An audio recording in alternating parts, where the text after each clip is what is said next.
lagi, saudaraku. Ini kunci kepada keberhasilan, pada pertumbuhan rohani yang luar biasa waktu ini, saudara. Panjang tahun-tahun yang akan datang, saudaraku. Kita bersungguh-sungguh dalam melayani. Tuhan telah mengirimkan begitu banyak jiwa-jiwa yang selamat di dalam pelayanan KKR Natal. Bahkan Natal KKR ribuan jiwa diselamatkan. Tuhan menghendaki mereka itu sampai kepada maksud Tuhan. Tuhan menghendaki mereka itu jadi murid Tuhan. Mari kita kunjungi mereka, follow up mereka dengan sungguh-sungguh, dengan berkorban hati, dengan penyakalan diri. Tuhan akan memberkati saudara. Mari kita muridkan mereka dengan sungguh-sungguh. Kita memperdulikan mereka, kita perhatikan hidup mereka. Sampai di manakah mereka sudah mengikut Tuhan? Sampai di manakah mereka bisa bersekutu dengan Tuhan? Sampai di manakah mereka berani bersaksi untuk Tuhan? Kita bisa membantu mereka. Kita yang lebih tua rohani daripada mereka. Kita layani mereka dengan segenap hati, dengan sungguh-sungguh, dengan sungguh-sungguh. Kita juga harus dengan sungguh-sungguh berdoa. Hanya doa yang sungguh-sungguh yang didengarkan Tuhan. Doa yang separuh-separuh hati tidak akan didengarkan Tuhan. Karena Tuhan kita adalah Tuhan yang bersungguh-sungguh. Kita harus antusias.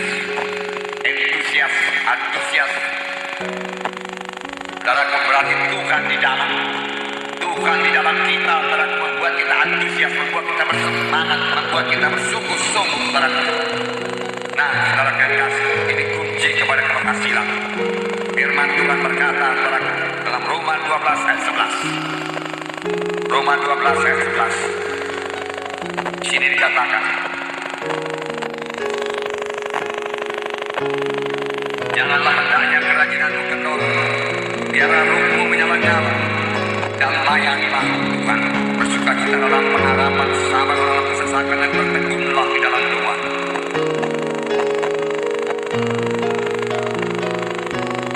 Puji Tuhan, saudaraku, di sini dikatakan, janganlah hendaknya kerajinanmu kendor. Jangan kurang daripada semangat yang mula-mula. Jangan kurang daripada kesungguhan hati yang mula-mula. Jangan merosot, tapi bertambah-tambah terus dalam Tuhan. Biarlah rohmu menyala-nyala dan layanilah Tuhan. Roh Tuhan seharusnya tidak pernah padam di dalam hati kita. Di dalam bait Tuhan, saudara, dijaga supaya lilin tetap menyala siang dan malam. Tidak bisa padam, saudara. Itu gambaran roh kudus, saudara, yang ada dalam hati kita, tidak pernah padam. Lalu menyala-nyala, lalu tergerak oleh belas kasihan, lalu menjadi pembawa damai, lalu penuh dengan kasih Tuhan, lalu bersekutu dengan Tuhan, lalu hidup dalam perang Tuhan. Biarlah rohmu menyala-nyala, layanilah Tuhan, firman Tuhan berkata. Ini kita laksanakan dalam hidup rohani kita. Pada tahun ini, maksud saya pada akhir tahun ini dan tahun 1999, lihatlah Yesus, saudara, bagaimana dia mengerjakan pekerjaan Bapaknya. Dia mengerjakan pekerjaan Bapaknya dengan segenap hati, dengan kesungguhan hati. Yohanes 4 ayat 34. Saya membacakan kepada saudara. Yesus berkata kepada mereka, kata Yesus kepada mereka, makananku ialah melakukan kehendak Dia yang utus aku dan menyelesaikan pekerjaannya. Bukankah kamu mengatakan 4 bulan lagi tibalah musim menuai? Tapi aku berkata kepadamu, lihatlah sekelilingmu dan pandanglah ladang-ladang yang sudah menguning untuk dituai. Sekarang juga penuai telah menerima upahnya dan mengumpulkan buah untuk hidup yang kekal, sehingga penabur dan penuai sama-sama bersukacita. Yesus sebenarnya sudah lapar secara badani, tapi di pinggir sumur Samaria itu ada seorang perempuan berdosa yang perlu diselamatkan. Dan Yesus merasa perlu memberikan firman Tuhan kepadanya supaya dia selamat. Dan pada waktu itulah murid-murid datang membawa makanan kepada Tuhan Yesus. Guru, silakan makan, murid-murid berkata. Tapi Tuhan Yesus berkata, ada pada makanan, yaitu untuk melakukan kehendak Dia yang utus aku dan menyelesaikan pekerjaannya. Aku harus mengerjakannya dengan segera-segera, karena waktunya singkat. Tuhan Yesus berkata. Maka Tuhan Yesus berkata, lihatlah sekelilingmu. Kamu berkata 4 bulan lagi baru musim menuai. Itu tuaian gandum, Tuhan Yesus berkata. Tetapi lihatlah sekelilingmu, pandanglah ladang-ladang rohani, pandanglah ladang jiwa-jiwa yang sudah menguning, semua siap sedia untuk dituai. Dan dalam Ibrani 12 ayat 2 dikatakan, Yesus tekun memikul salib.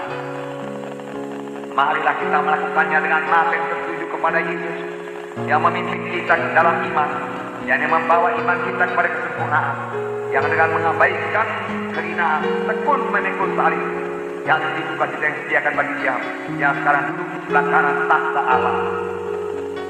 Dia tekun memikul salib. Dia tahu hasil salib itu, saudaraku. Jiwa-jiwa diselamatkan, saudaraku. Dia angkat salib, saudaraku.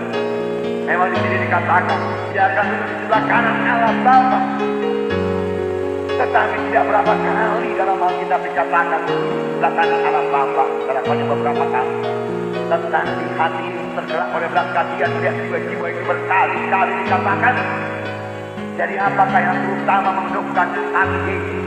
Belas kasihan kepada jiwa-jiwa yang terhilang, kasih kepada jiwa-jiwa yang masuk neraka, kasih kepada jiwa yang sakit menderita. Itu yang menggerakkan hati Yesus, saudaraku, sehingga pada akhir hidupnya Dia tekun memikul salib. Inilah pelayanan yang terakhir terbesar pada umat manusia.